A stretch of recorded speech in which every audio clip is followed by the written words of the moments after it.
오늘도 너무 찬양 때문에 행복했습니다. 감사하고 우리 옆에 계시는 분과 사랑의 인사 나누시겠습니다.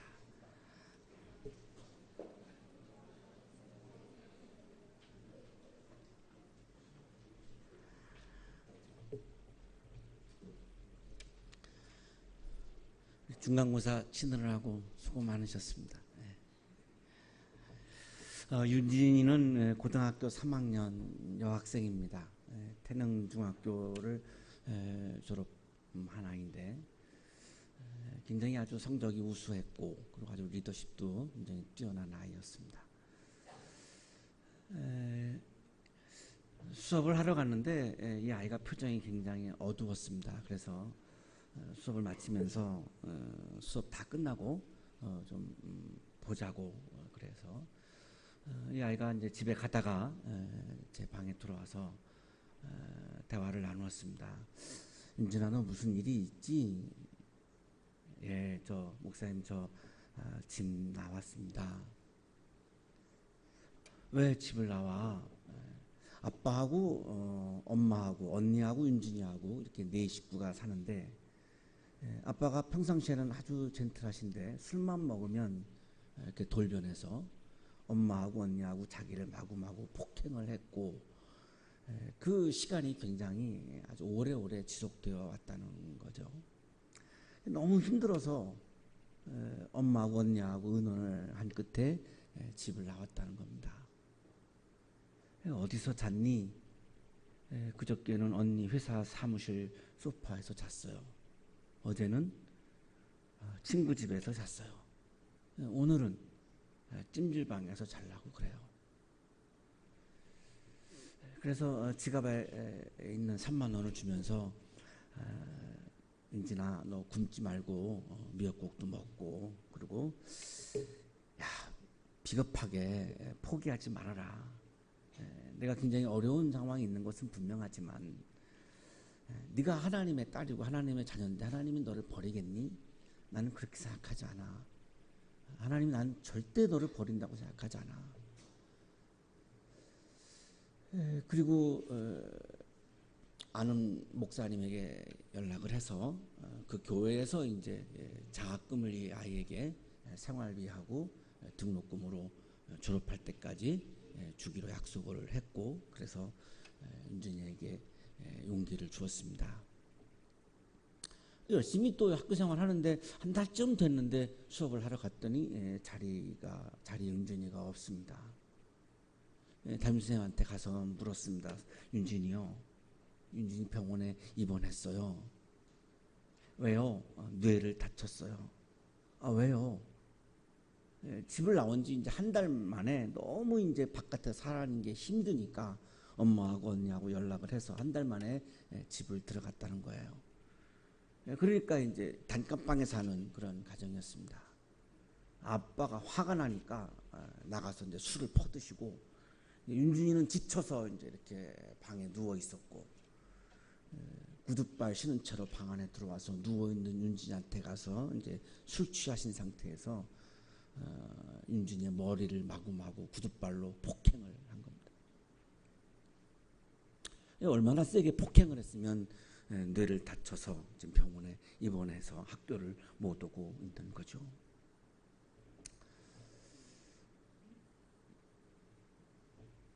그 병실에 찾아갔을 때 참 이 아이를 껴안고 참 많이 울었습니다. 이 아이가 뭘 그렇게 죄가 많은 것도 아니고 뭘 잘못해서도 아니고 남이면 뭐 고소라도 하겠지만 친아빠를 또 고소할 수도 없는 거고 왜 윤진이는 이런 고난을 당해야 하는가? 정말 하나님 앞에 묻지 않을 수가 없었습니다. 하나님, 이 아이가 왜 이렇게 이 고통을 당해야 하는 겁니까?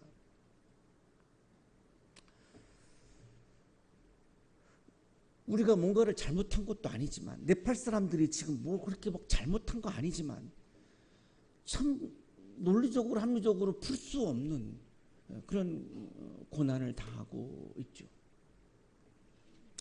윤진이뿐만이 아니라 네팔 사람들뿐만이 아니라 우리도 이유 없는 고난을 늘 경험하면서 살고 또 역경을 우리가 겪으면서 살지 않습니까? 중간고사 끝나고 나서 우리 지금 굉장한 역경이 앞에 와 있죠. 졸업을 못할 것 같기도 하고 그냥 위기를 굉장히 맞이하고 있을 것 같고, 또 우리 1학년 친구들은 이제 고등학교 졸업하고 이제 대학생이 되면 제일 먼저 기대했던 것이 이제 나도 연애를 할 수 있겠구나 이렇게 기대를 하고 왔는데, 지금 2달이 지났지만 전혀 기미가 안 보이고, 우리 공부 잘하는 공대생들이 와서 좀 프로포즈를 했으면 좋겠는데 쳐다도 안 보고, 그래서 굉장히 초조하고 불안하고, 이렇게 4학년이 다 지나가면 어떡하지? 이런 굉장히 불안감도 표정에서 보이고 있죠. 참 우리들의 삶이 그렇습니다. 그렇죠. 자, 역경을 맞이했을 때 우리가 어떻게 하는가? 폴 스톨츠라고 하는 사람이 역경 지수를 굉장히 강조했습니다. 위기 대처 능력 A2라고 하는 책을 통해서, 아무리 내가 IQ가 높고 EQ가 높아도, 우리 여러분들 지금 IQ도 높고 음대생이니까 EQ도 높고, 그죠? 근데 아무리 IQ가 높고 EQ가 높아도 역경 지수가 높지 아니하면 역경이 왔을 때 그 IQ와 EQ가 무용지물이라는 거예요. 그걸 써먹지조차도 못하고 그냥 다 끝나버린다는 거죠. 그래서 이분은 AQ가 EQ보다 IQ보다 더 중요한데 우리가 이거를 간과하고 있다라고 하는 이야기를 합니다. 그러면서 역경에 대처하는 3가지 유형을 얘기하는데, 첫째가 겁쟁이라고 불러요. 이분이 역경이 오면 그냥 도망가는 거죠. 피해버리는 거죠. 아주 그냥 쉬운 길을 선택하고 이렇게 모험이나 도전을 하지 않는 스타일인 거죠. 2번째가 이제 캠프족인데, 역경 앞에서 뚜렷한 대안을 제시하지 못하고 그냥 적당히 현실에 안주해서 산에 올라가는 거를 포기하고 산 밑에서 그냥 텐트 치고 거기서 그냥 편안하게 그냥 즐기는 거죠. 캠프족이라고 불렀어요. 3번째가 이제 등반가인데, 역경이 다가오면 모든 거를 다 동원해서 그거를 극복해 나가는, 그래서 끝까지 산 정상까지 땀을 흘리며 열심히 올라가서 그 역경을 극복하는 그런 등반가형이 있다. AQ가 가장 높은 사람은 이 등반가의 유형이다. 그렇게 얘기를 해요.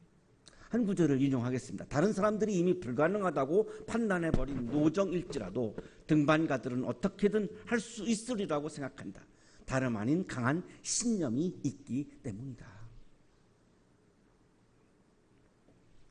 중간고사 이번에 실패했다 할지라도 다음 기말고사에서 내가 할 수 있다라고 하는 신념을 가지고 더 열심히 공부하는 그런 유형이 등반가형이라는 거죠. 2달 동안 아직 전혀 기미가 안 보이지만 나는 결혼할 수 있다라고 하는 확신을 가지고 나의 매력을 키우다 보면 어느 날 또 백마탄 기사가 다가와서 고백을 하지 않겠습니까?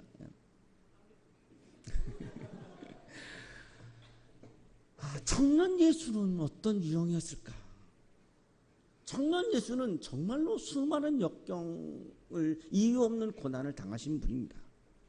뭐 남에게 피해를 준 적도 없고 남을 해친 적도 없고, 그렇지만 수많은 사람들이 얼마나 예수를 괴롭혔는지 모릅니다.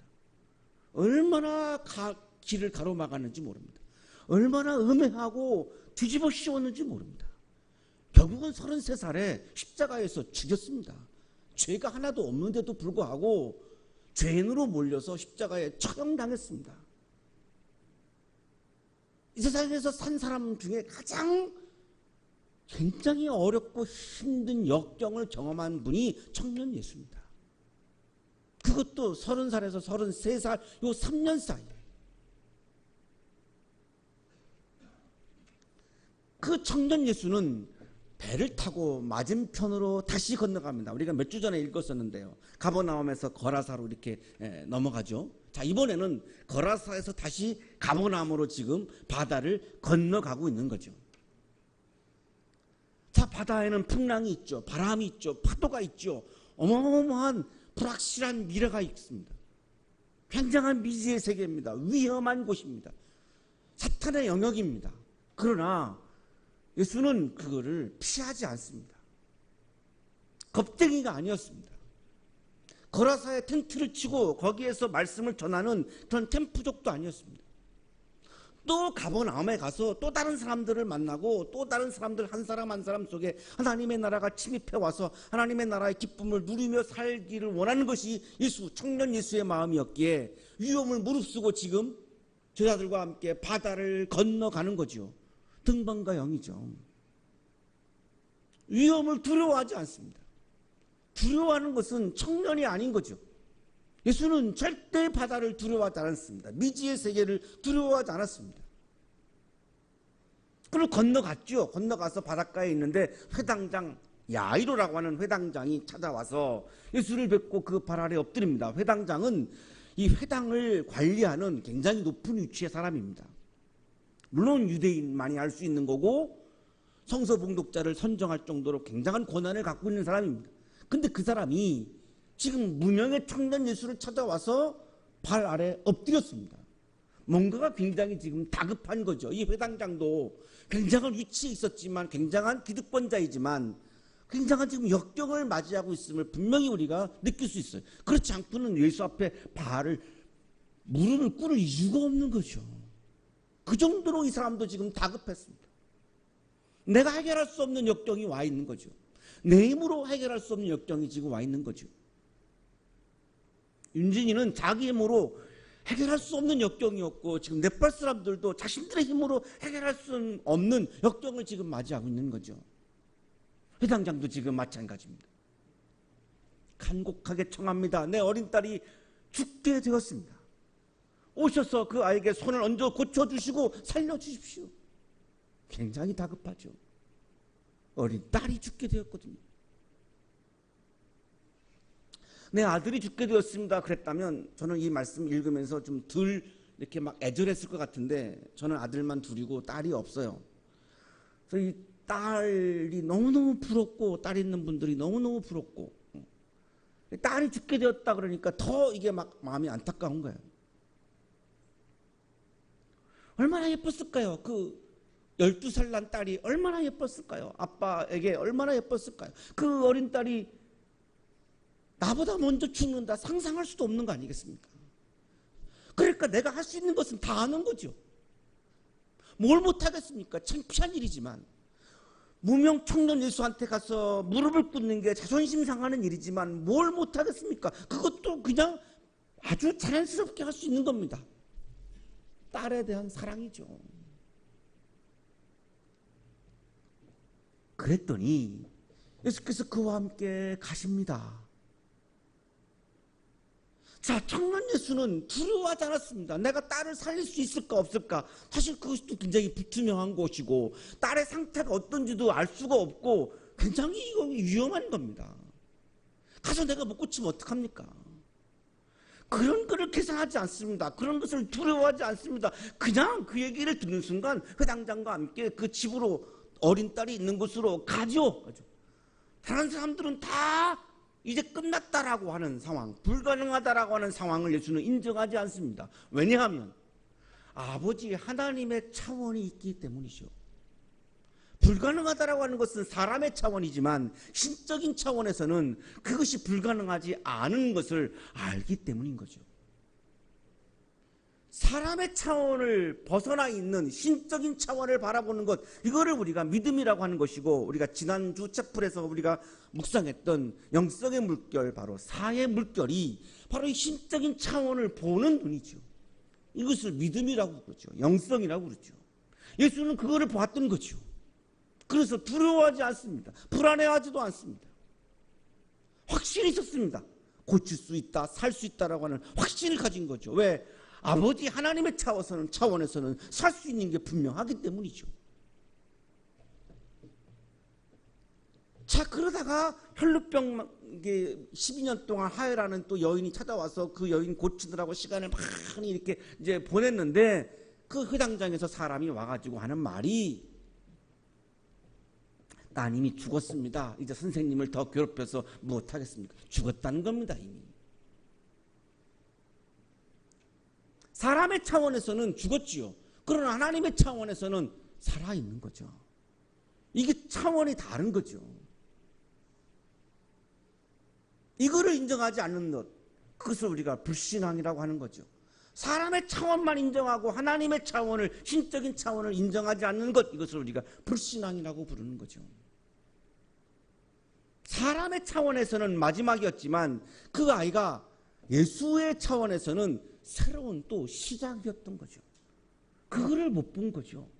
그래서 죽었다라고 단정 지어버린 거죠. 죽었다고 단정 짓는 것을 바로 불신앙이라고 하는 거죠. 예수께서 이 말을 곁에서 들으시고, 곁에서 들었다는 말씀은 이거를 거부했다라고 하는 그런 의미입니다. 헬라어 어법으로 그거를 죽었다라고 하는 거를 인정하지 않았다는 얘기. 그걸 곁에서 들었다 이렇게 표현해요. 해당장하게 이야기합니다. 두려워하지 말고 믿기만 하여라. 아버지 회장당은 지금 죽었다라고 하는 이야기를 들으면서 막 두려운 거예요. 희망이 없으니까요. 가능성이 아무것도 남아있지 않으니까요. 그런데 거기다 대고 예수님 하시는 말씀이 두려워하지 말고 믿기만 하여라. 두려움과 믿음 사이에 서 있는 것이 우리들의 인간이라는 거죠. 야, 여기서 내가 두려워할 거냐 믿을 거냐 이것을 선택해야 한다는 거죠. 그렇다면 두려워하는 것은 믿음이 아니라는 거죠. 두려워한다고 하는 것은 하나님이 하시는 부분을 인정하지 않는 거고, 하나님의 차원을 인정하지 않는 거고, 신적인 차원을 인정하지 않는 거니까 두려워한다고 하는 것은 믿음이 아니라는 거예요. 어떠한 고난, 이유 없는 고난 앞에서도 예수의 능력에 대한, 하나님의 섭리에 대한, 하나님의 개입에 대한, 하나님의 역사에 대해서 내가 그거를 바라볼 수 있고 내가 그것을 확신할 수 있는 것, 그것이 바로 기독교의 믿음이라고 한다고 하는 겁니다.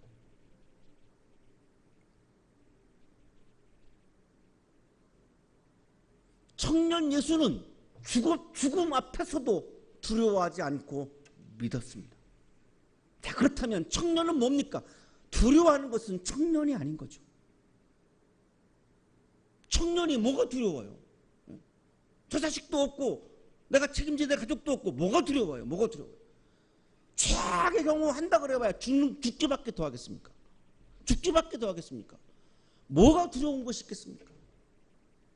두려워하는 것은 청년이 아니에요.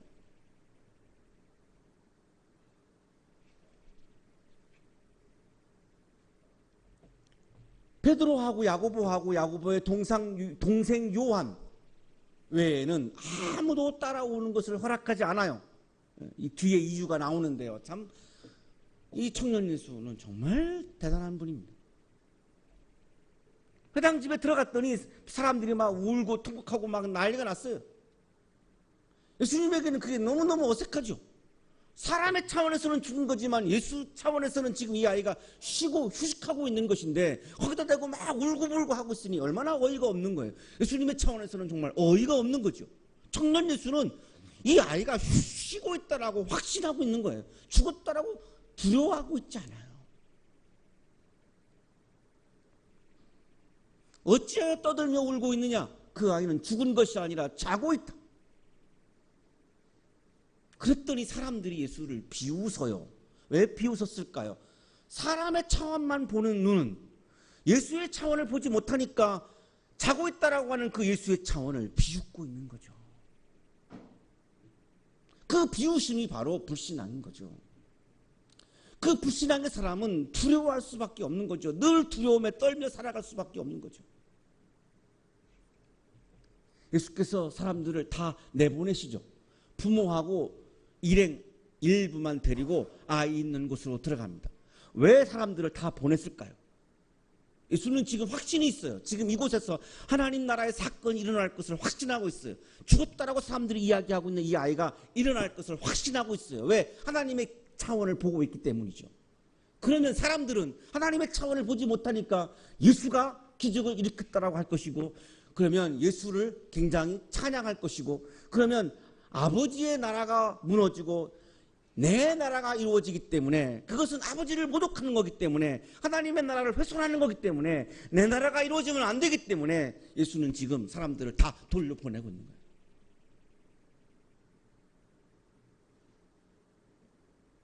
정말 머리를 숙이지 않을 수 없는 그런 부분이죠. 이게 청년 예수였어요. 내 이름을 드러내고 나를 드러내려고 하지 않았어요. 오로지 하나님의 나라를 드러내서 한 사람이, 한 12살 날 한 여성, 소녀의 몸속에 평화와 기쁨이 찾아와서 하나님의 나라가 침입해 들어와서 그 아이가 하나님의 나라의 기쁨을 누리며 살기를 원했던 것이 예수의 비전의 전부예요. 예수의 소망의 전부예요. 그게 다예요. 뭐 이걸 통해서 내가 고쳐서 내가 뭐 내 이름을 뭐 알리고 내 이름이 드러나고 내가 인기가 올라, 전혀 그런 거에 관심 없어요. 그래서 두려움이 없는 거예요. 늘 여유가 있는 거예요. 늘 확신 갖고 살아가는 거예요. 그 아이의 손을 잡으시고 말씀하죠. 달리다쿰. 이거 아람어입니다. 예수님 당시에 이제 사람들이 썼던 언어가 세 개인데 일상에서 쓰는 언어는 이제 아람어였습니다. 아람어였고, 종교 행사 때 썼던 이제 언어는 히브리어고, 그리고 이제 학문적으로 어떤 글을 쓸 때에는 이제 헬라어를 쓰고, 그래서 우리 이제 신약 성경이 이제 헬라어로 쓰여져 있는 거죠. 근데 이제 일상에서 말했던 것이 이제 아람어인데, 이 달리다쿰이 아람어입니다. 이 달리다라고 하는 말은 젊은이 그런 뜻이고, 쿰은 일어나라 이런 뜻입니다. 그 달리다굼을 정확하게 번역하면 젊은이여, 청년이여, 일어나라 이거예요. 다 우리에게 주시는 말씀이에요. 달리다굼. 소녀여 일어나라 이렇게 번역하는데 사실은 청년이여 일어나라 이거예요. 달리다꿰이 이렇게 발음을 하기도 하고요. 이 일어나라, 꿰은 아람어고, 이거를 헬라어로 옮긴 말이 지금 우리 신약 성경에 마가복음 5장 41절 헬라어 성경을 찾으면 에게이레라고 나오는데, 우리가 몇 주 전에 읽었던, 예수님 부활할 때 읽었던 에게르 때와 이게 같은 단어예요. 하나님이 죽은 예수를 일으켜 세웠던 것처럼 이번에는 지금 이 예수가 12살 난 한 청년 여성을 지금 일으키고 있는 거예요. 청년 예수는 나만 일어나는 것이 아니라 내 옆에 주저앉아 있는 사람들까지도 같이 일어나게 하는 것이 바로 청년 예수의 삶이었던 거죠. 내 옆에 너무나 힘들어서 주저앉아 있는 사람을 나만 일어나는 것이 아니라, 그런 이기적인 것이 아니라 다가가서 손을 붙잡고 달리다쿰 젊은이여 일어나라 하면서 같이 일어나는, 그거를 톨스톨즈는 등반가형이라고 불렀어요. 나 혼자 역경을 이겨내는 것이 아니라 사람들과 같이 이겨내는 사람이라는 거죠. 소녀가 일어나서 걸어다녀요. 나이가 12살이었어요. 초경을 하는 나이고 이제 막 성인에 막 접어드는 그런 경계입니다. 12살이면 히브리에서 성인이 막 되어오는 그런 경계의 나이입니다. 그러니까 청년으로, 이제 청소녀에서 청년으로 막 진입하는 나이입니다. 청년 예수는 청년 이 소녀를 만나서 함께 일으켜 세운 거죠. 그리고 걸어가게 한 거죠. 이것이 청년 예수가 기뻐하고 즐거워했던, 좋아했던 그런 미니스트리였던 거죠. 사람들이 놀라요. 감동받은 거죠. 많은 사람들에게 지금 감동을 주고 있는 거죠. 영적인 감동을 막 주고 있는 거죠.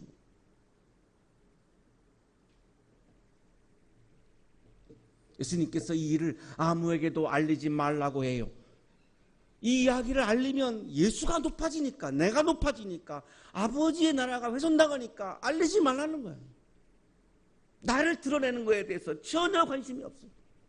오로지 생명을 일으키고 한 사람 한 사람 속에 하나님의 나라가 침입해 들어와서 한 사람 한 사람이 하나님 나라의 기쁨을 누리며 살기를 원하는 것이 청년 예수의 소원, 비전, 소망이었던 거예요. 우리 하나님들이 이런 청년이 되기를 주님의 이름으로 축복합니다. 그래야 이유 없는 고난 앞에서 윤진이처럼 주저앉을 수밖에 없는 많은 사람들이 여러분들을 통해서 다시 일어나지 않겠습니까? 예수님 마지막 말씀이 참 감동적입니다. 그렇게 하시고 사람들한테, 소녀에게 먹을 것을 주어라 그래요. 청년은 먹을 것을 줘야 되는 대상인 거예요. 12살. 그래서 오늘 예배가 끝나면 여러분에게 먹을 것을 드립니다. 그래서 우리 주일날 여기에 모이는 우리 한양대학교에서 여러분이 지난번 도시락 먹고 너무너무 좋아하는 것을 보고 앞으로 매월 한 주는 도시락을 접대하기로 우리 이 교인들이 우리 강주석 교수님이 그거를 주관하실 건데 여기 계시니까 내가 분명히 못을 박는 건데 우리 교회에서 그렇게 회의를 했어요. 그래서 결의가 되었고 이 말씀대로 우리가 지키는 겁니다. 청년은 먹을 것을 주라 그랬잖아요. 그래서 우리 교회에서도 성경대로 먹을 것을 드립니다. 먹을 걸 드리면 그 먹고 힘내셔서 그 힘을 엉뚱한 데 쓰지 마시고 다른 사람들을 일으키는 데 써서 우리 모두가 함께 일어나는 그런 대한민국이 되었으면 좋겠습니다. 기도드리겠습니다.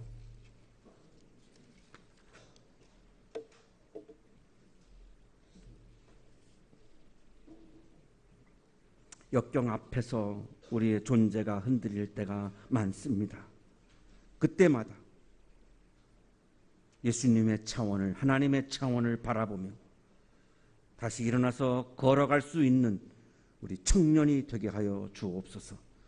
예수 그리스도의 이름으로 기도하옵나이다. 아멘.